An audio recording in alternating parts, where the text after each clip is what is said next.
बिस्मिल्लाहिर्रहमानिर्रहीम। अस्सलाम वालेकुम नाज़रीन, आप यूट्यूब चैनल देख रहे हैं। मैं इमरान खान हूँ। अब तक की सारी सूरत-ए-हाल मैं आपके सामने रख देता हूँ कि हमने अब तक क्या क्या विटनेस किया और क्या हुआ इंडिया और पाकिस्तान के बीच में, जबकि एक बहुत बड़ी डेवलपमेंट पाकिस्तान के अंदर हुई है। कल रात को जितनी हुब्बल वतनी हम हासिल कर सके थे, आज सुबह हमने उसको पूरी तरह तबाह कर दिया है। कौम को इकट्ठा करते करते पूरी कौम को तकसीम कर दिया है सुप्रीम कोर्ट के एक फ़ैसले ने। मैं उस फैसले की तरफ आपको बाद में लेकर जाऊंगा, लेकिन पहले जो इंडिया और पाकिस्तान के बीच में सबसे बड़ी डेवलपिंग स्टोरी है वो आपके सामने मैं रखने लगा हूँ। अब नाजरीन, हमने अभी तक क्या विटनेस किया। सबसे पहले भारत ने पाकिस्तान पर रात गए हमला किया। भारत ने जो हमला किया वो फ़ज़ा से ज़मीन में हमला करने वाले मिसाइल उन्होंने इस्तेमाल किए, यानी उन्होंने अपने तैयारों के ज़रिए से ज़मीनी अहदाफ को निशाना बनाया। भारत ने 9 मकामात पर निशाने लगाए और जिनमें 24 मिसाइल भारत की जानिब से कम 24 मिसाइल बताए जा रहे हैं कि वो भारत की जानिब से दागे गए हैं। भारत ने नीलम झेलम डैम को भी निशाना बनाया है, नौशहरी डैम को भी निशाना बनाया है और ये कन्फर्मेशन पाकिस्तान के DG ISPR ने भी दे दी है।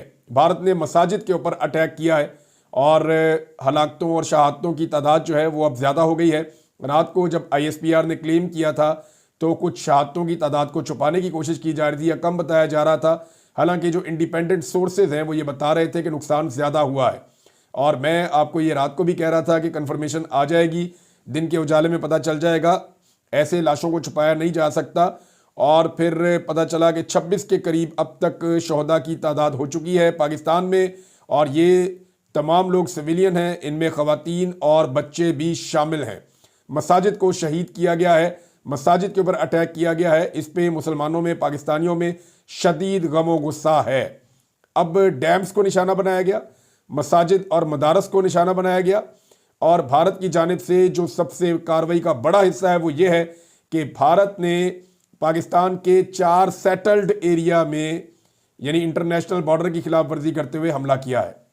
लाइन ऑफ कंट्रोल पे तो पाकिस्तान और भारत की एक लंबी तारीख है, लड़ाई लगी रहती है, लेकिन सियालकोट में, मुरीदके में, शेखुपुरा में और बहावलपुर में भारत ने अटैक करके पाकिस्तान को एक बहुत बड़ा चैलेंज कर दिया है।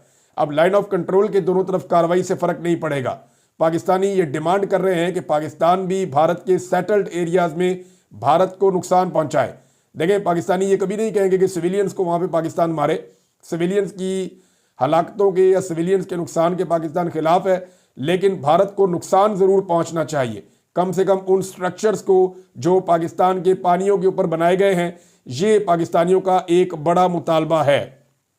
नाज़रीन, पाकिस्तान की जानिब से रात गए जो बड़े बड़े दावे कुछ किए जा रहे थे वो मैं आपके सामने रखता हूं कि जो तादाद बढ़ते बढ़ते भारतीय जहाज़ों की वो 7 तक पाकिस्तान की मीडिया ने पहुंचा दी थी कि 7 जहाज़ भारत के तबाह हो गए हैं। मगर सुबह जो सूरत हाल कुछ वाज़े हुई है और अब तक जो हकायक हैं वो मैं आपके सामने रख देता हूं कि जो इंटरनेशनल मीडिया ने भी चीज़ें मानी हैं और भारतीय मीडिया ने भी इसकी तस्दीक की है। भारतीय अखबार है द हिंदू, ये बड़ा कट्टर अखबार है भारत का, और ये लिखता है कि just in at least 3 Indian jets have crashed in Jammu and Kashmir. अब ये आगे इलाकों का नाम है, अखनूर का इलाका है, रामबन का इलाका है और पैमपुर का एरिया है। Government official told the Hindu. The Hindu को जो गवर्नमेंट ऑफिशियल है उसने ये बताया कि कम से कम 3 तैयारे जो हैं वो क्रैश हुए हैं और ये इंडियन जेट्स हैं। ये द हिंदू ने लिखा, लेकिन उसके बाद इन्होंने ये स्टोरी डिलीट कर दी। ये तस्दीक इंडियन मीडिया की जानिब से हो चुकी है। मैंने आपको पहले बताया था, इंडिया टुडे पे भी एक रिपोर्टर ने यह बताया था कि 3 जगह से इतला आ रही है कि वहां पे जेट्स गिरे हैं। किसके गिरे हैं इसके बारे में वो उस वक्त नहीं बता पाया, लेकिन बाद में भारतीय मीडिया से ये खबर गायब की जा रही है। भारत का जो ISPR है, जिस तरह पाकिस्तान में ISPR है, इस तरह भारत की भी फौज का अपना एक सिस्टम है, लेकिन वो इस तरह काम नहीं करता।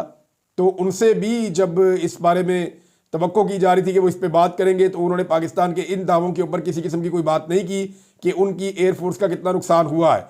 लेकिन जो आज़ाद ज़राए हैं, लेकिन जो बैनुल अक़वामी मीडिया है, चाहे वो राइटर्स है, चाहे वो BBC है, चाहे वो मकामी सहाफ़ी हैं, चाहे वहाँ के सोर्सेज हैं, वो ये बताते हैं कि कम से कम 3 जगहों पर तैयारे गिरने की इतला है, लेकिन ये पता नहीं चल सका कि ये कौन से तैयारे हैं और किस मुल्क के बने हुए हैं। क्या ये राफेल है, SU-30 है या MiG-29 है, ये कौन से तैयारे हैं।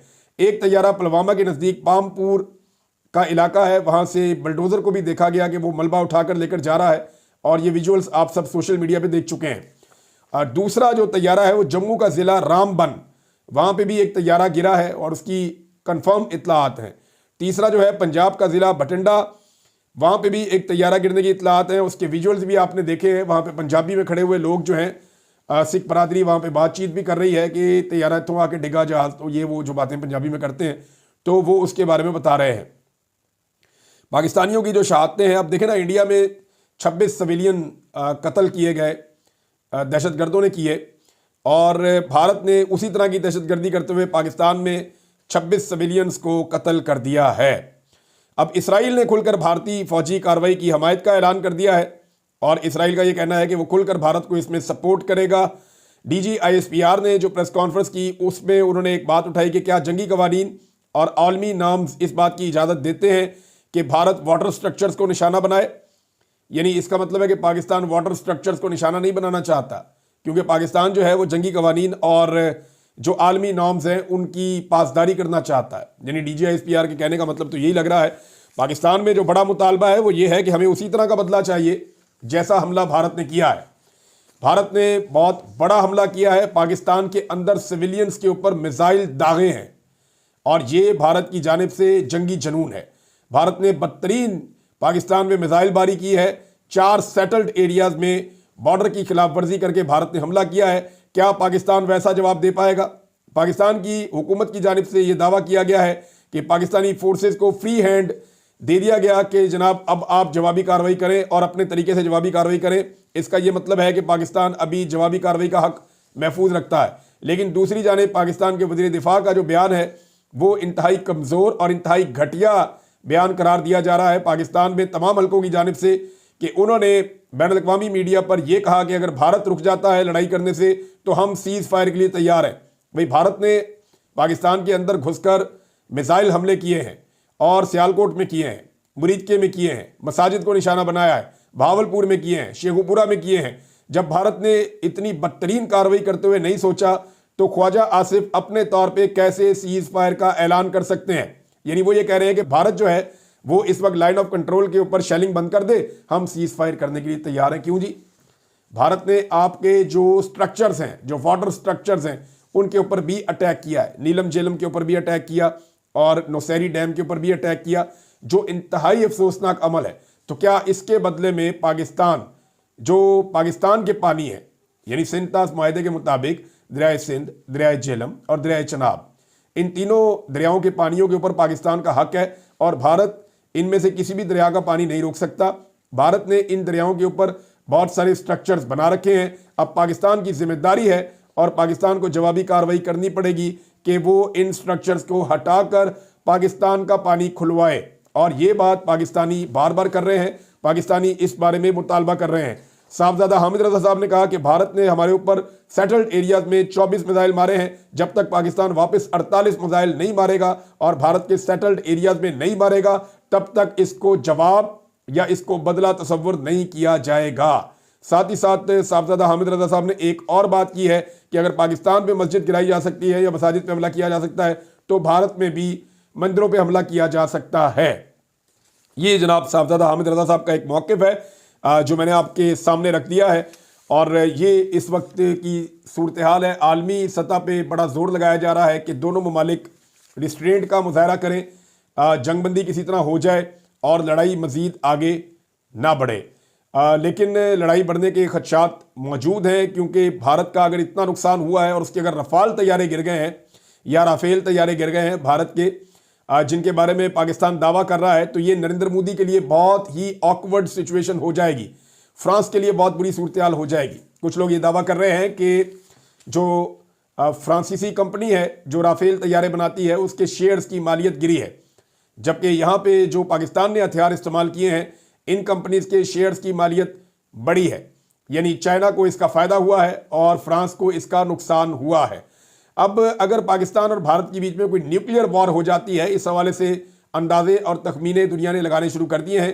دا international campaign to abolish nuclear weapons ICAN، انہوں نے کہا کہ یہ بہت خوفناک ہو سکتا ہے پوری دنیا کے لیے، اور انہوں نے اندازے بتائے ہیں کہ اگر ایک ایکسچینج ہو جاتا ہے، نیوکلیئر ایکسچینج پاکستان اور انڈیا کے بیچ میں، تو ملینز لوگ جو ہیں وہ امیجیٹلی مارے جائیں گے، یعنی بہت سارے بڑی تعداد میں لوگ جو ہے وہ مارے جائیں گے اور کروڑوں لوگ افیکٹ ہو جائیں گے اور پوری دنیا کے اوپر اس کے اثرات چلے جائیں گے۔ یہ الجزیرہ نے اس کی رپورٹ کو چھاپا ہے۔ اب ناظرین آ جائیں اس گھٹیا اور غلط اور قابل مذمت انسانیت سوز فیصلے کے اوپر جو پاکستان کی سپریم کورٹ کے آئینی بینچ نے آج دیا ہے۔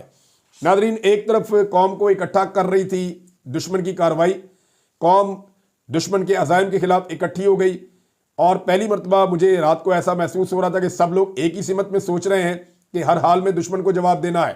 اب اس وقت جب ہم سب کو اپنا فوکس کرنا تھا دشمن کو جواب دینے کی طرف، اس وقت سپریم کورٹ آف پاکستان کے آئینی بینچ نے، جس آئینی بینچ کو صرف اس لیے بنایا گیا 26ویں آئینی ترمیم کے بعد تاکہ اس سے اپنے من مرضی فیصلے لیے جا سکے، اس بینچ نے ایک گھٹیا ترین اور ایک تاریخ کا سیاہ ترین فیصلہ دے دیا ہے۔ فیصلہ دینے والے ججز، یہ ان کے نام ہمیشہ تاریخ میں یاد رکھے جائیں گے، جنہوں نے بدترین انسانی حقوق کے خلاف فیصلہ دیا ہے۔ اب اس میں جسٹس امین الدین کسی تعارف کے محتاج نہیں ہے، ساری دنیا انہیں جانتی ہے کس طرح یہ آئینی بینچ کے سربراہ بنے ہیں۔ نمبر 2 جسٹس محمد علی مظہر، نمبر 3 جسٹس شاہد بلال، نمبر 4 جسٹس مسرت ہلالی، نمبر 5 اور حسن رضوی۔ یہ جناب 5 ججز نے فیصلہ دے دیا ہے کہ سویلینز کا ملٹری کورٹس کے اندر ٹرائل ہو سکتا ہے۔ اس سے پہلے جو سپریم کورٹ آف پاکستان کے معزز ججز یہ فیصلہ دے چکے ہیں، پہلے یہ کہہ چکے ہیں کہ سپریم کورٹ آف پاکستان یہ کہہ چکا ہے کہ فوجی عدالتوں کے اندر سویلینز کا ٹرائل نہیں ہوگا، لیکن اب یہ اپیل دائر کی گئی اور اس کے بعد فوجی عدالتوں نے فوراً سزائیں سنائیں سویلینز کو۔ یہ پوری دنیا میں نہیں ہوتا، کہیں مہذب ملک میں نہیں ہوتا، پوری دنیا میں پاکستان کی جگ ہنسائی ہوگی، پوری دنیا کے اندر پاکستان کا مذاق اڑے گا کہ یہ فوجی عدالتوں کے اندر اپنے سویلین کو سزائیں دے رہے ہیں۔ صرف 2 جج ہیں جنہوں نے اس سے اختلاف کیا، ایک نعیم الدین افغان اور ایک جمال مندوخیل۔ یہ 2 جج صاحب ہیں جنہوں نے کہا جی نہیں یہ فیصلہ غلط ہے۔ انہوں نے قرار دیا کہ یہ اسلامی تعلیمات کے بھی خلاف ہے، اسلام کے خلاف ہے، بنیادی انسانی حقوق کے بھی منافی ہے، اور یہ کسی صورت بھی سویلینز کا ملٹری ٹرائل نہیں ہونا چاہیے۔ وہاں سے یہ 2 ججز نے کہا، لیکن زیادہ ججز نے کچھ اور کہہ دیا۔ اب دیکھیں نا، رات کو دشمن نے پاکستان کو اتنا نقصان نہیں پہنچایا جتنا نقصان دن کے اجالے میں پاکستان کی عدلیہ نے پہنچا دیا ہے۔ اللہ اللہ کر کے یکجہتی بن رہی تھی، تو یکجہتی کو برباد کرنے کے لیے 2 اقدامات ہوئے۔ ایک تو جناب فیصلہ کر لیا گیا کہ اردلی حکومت یا اردلی وزیر اعظم جو عمران خان صاحب کہتے ہیں بقول شہباز شریف کو کہ یہ جو شہباز شریف ہے یہ اردلی وزیر اعظم ہے، ایک تو اردلی وزیر اعظم کے قوم سے خطاب کا فیصلہ کیا گیا جو انتہائی گھٹیا اور نامناسب فیصلہ ہے۔ قوم جس شخص کی شکل نہیں دیکھنا چاہتی، جسے مسترد کر چکی ہے، جس کے بعد ٹوٹل 17 سیٹیں تھی اور آرمی چیف نے اٹھا کے اس کو وزیر اعظم بنا دیا اسٹیبلشمنٹ کے ساتھ مل کے 2 نمبری کر کے، تو یہ جو 2 نمبر وزیر اعظم ہے یہ آ کر قوم کے ساتھ خطاب کرے گا اتنے اہم موقع پر۔ اس وقت تو عمران خان صاحب سے خطاب کروانا چاہیے، اس وقت تو آپ کو عمران خان صاحب کو باہر نکال کر انہیں موقع دینا چاہیے تھا تاکہ قوم اکٹھی ہو۔ تو قوم کو تقسیم کرنے کا جو پہلا فیصلہ کیا گیا وہ یہ کیا گیا کہ جعلی اردلی حکومت کے اردلی وزیر اعظم سے کہا جا رہا ہے کہ آپ قوم سے خطاب کریں۔ اب ان کے خطاب کے بعد قوم تقسیم در تقسیم ہی ہوگی، قوم کے اکٹھے ہونے کا کوئی امکان نہیں ہے۔ ابھی بھی جب انڈیا نے پاکستان پہ اٹیک کر دیا ہے تو اس خاندان کے کسی فرد نے نریندر مودی کی للکار کا جواب نہیں دیا، ابھی بھی اس خاندان کے کسی فرد نے کسی قسم کا کوئی رسپونڈ نہیں کیا۔ یہ مودی سے ڈرتے ہیں، مودی سے خوف زدہ ہیں، یا پتہ نہیں مودی سے ان کی کوئی لالچ ہے۔ نہ بیٹی بولتی ہے، نہ باپ بولتا ہے، نہ چچا بولتا ہے، نہ بھتیجا بولتا ہے، کوئی بھی اس پورے خاندان کے اندر نریندر مودی کو ٹکر دینے کے لیے تیار نہیں ہے، جس کے جنگی جنون نے اس پورے ریجن کو، دونوں ایٹمی طاقتوں کو آمنے سامنے لا کر کھڑا کر دیا ہے۔ رات کے حملے میں جو قوم اکٹھی ہوئی تھی اس کی حب الوطنی کا بخار سپریم کورٹ آف پاکستان کے ایک فیصلے نے جو ہے وہ ختم کر دیا ہے۔ اب آپ اندازہ کریں نا ملٹری کورٹ ہوتی کیا ہے، ذرا سمجھیں اس کو آپ۔ دیکھیں، ایک ملٹری کا جنرل کہہ رہا ہے کہ ہمارے ساتھ بڑی زیادتی ہوئی ہے، دوسرا جنرل کہہ رہا ہے ہمارے ساتھ بڑی زیادتی ہوئی ہے، تیسرا جرنیل بھی کہہ رہا ہے، کور کمانڈر کانفرنس ہو رہی ہے، سارے جرنیل کہہ رہے ہیں جی ہمارے ساتھ بڑی زیادتی ہو گئی ہے، اعلامیہ جاری ہو گیا۔ D G I S P آ رہا ہے، اس نے بھی کہہ دیا جی بڑی زیادتی ہو گئی ہے ہمارے ساتھ، اعلامیہ جاری ہو گیا۔ اب ایک کرنل بیٹھا ہوا ہے، چھوٹا آفیسر، اور اس نے اب فیصلہ دینا ہے ملٹری کورٹ میں، کیا وہ کہہ سکتا ہے کہ زیادتی نہیں ہوئی؟ کامن سینس کی بات ہے نا، सादी सी बात है, कॉमन सेंस की बात है कि सारे बड़े बड़े अफसर कह चुके हैं फौज के कि हम विक्टिम हैं, हमारे साथ ज्यादती हुई है, हमें मार पड़ी है 9 मई में, हमें इंसाफ दिया जाए। और इंसाफ के लिए केस भेज दिया जाता है उनके इंतहाई जूनियर ऑफिसर के पास। अब सीनियर ऑफिसर जिस जूनियर ऑफिसर को कोई भी काम कहेगा वो कर देगा। ये तो पानी भी पिलाने के लिए तैयार हो जाते हैं, हर काम करने के लिए तैयार हो जाते हैं अपने नौकरी के चक्कर में। तो मामला यह है कि सीनियर तरीन अफसरान अपने जूनियर तरीन अफसरान से इंसाफ मांग रहे हैं। तो जूनियर तरीन अफसरान की क्या जरूरत है कि वो मतलूबा इंसाफ फराहम ना करें? यह है सबसे बड़ा सवाल इस केस में। तो मामला आकर वहीं रुक गया है कि जनाब फौजी अदालतों में सिविलियंस का ट्रायल ये पाकिस्तान का मजाक बनेगा, इसको फॉर ग्रांटेड नहीं लेना चाहिए था। जो यूरोपीय यूनियन का वफ्द आया था उसने भी कहा था पाकिस्तान के लिए बड़े प्रॉब्लम क्रिएट हो सकते हैं। जो पाकिस्तान का एक स्टेटस है पाकिस्तान के पास, जो पाकिस्तान के ताजिर फायदा उठाते हैं, आप जो यूरोपीय यूनियन में आपको मैसर है कि आप वहां पे ट्रेड कर सकते हैं, टैक्स फ्री ट्रेड कर सकते हैं, तो अगर पाकिस्तान से वो स्टेटस चला जाता है तो ये एक बड़ा प्रॉब्लम होगा। उसका रिव्यू भी होने वाला है। बहुत मुमकिन है कि पाकिस्तान ने इस सारे एपिसोड के बदले में अमेरिका से ये मांग ले, क्योंकि देखिए अमेरिका का दबाव आ रहा है कि पाकिस्तान ने जवाब नहीं देना, और पाकिस्तान जो है वो अगर जवाब नहीं देता तो अमेरिका की खुशनुदी हासिल करने में कामयाब हो जाएगा। ये बात आप ज़हन में रखिएगा। ये फैसला बहुत सारी चीजें बता रहा है। एक ये बता रहा है कि हमने इंडिया से नहीं इमरान खान से लड़ना है। ये फैसला ये बता रहा है कि आपका वजीर दिफा रात के हमले में सुबह सीज फायर की ऑफर दे सकता है, लेकिन 2 साल बाद भी पाकिस्तानियों का मिलिट्री ट्रायल बहुत जरूरी है। यानी रात को हमला करता है इंडिया, सुबह आपका वजीर दिफा बदला लिए बगैर क्या कह रहा है कि हम सीज फायर के लिए तैयार हैं। रात के हमले का सुबह होते ही सीज फायर का ऑफर दे रहा है आपका वजीर दिफा।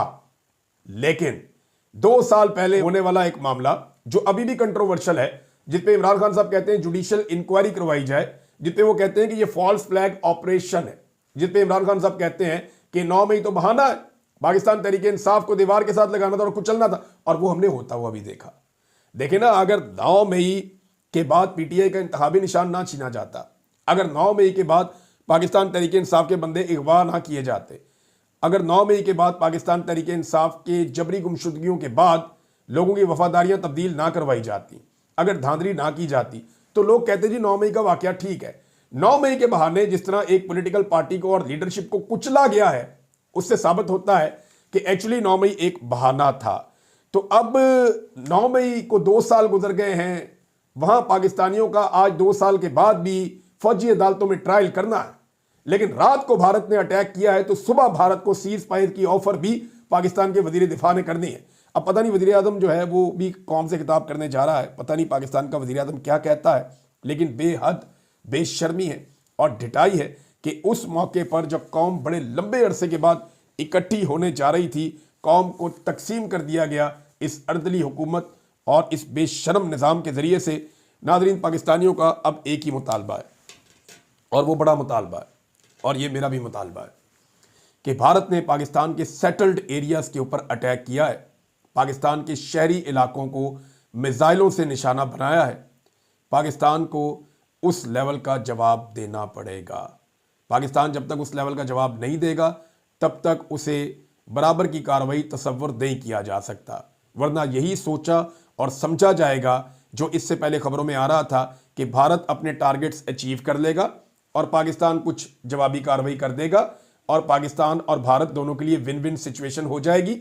भारत अपने शहरियों को बेवकूफ़ और पागल बना लेगा, पाकिस्तान अपने शहरियों को बेवकूफ़ और पागल बना लेगा, वो भी कुछ गेन कर लेंगे, ये भी कुछ गेन कर लेंगे। लेकिन सोशल मीडिया का ये दौर है, हम किसी को ना भागने देंगे, ना हकाइक छुपाने देंगे, और स्कोर जो है उसको सेटल रखेंगे। स्कोर का हम बताएंगे कि जनाब ये स्कोर है, ये इंडिया ने किया है और ये आपने किया है।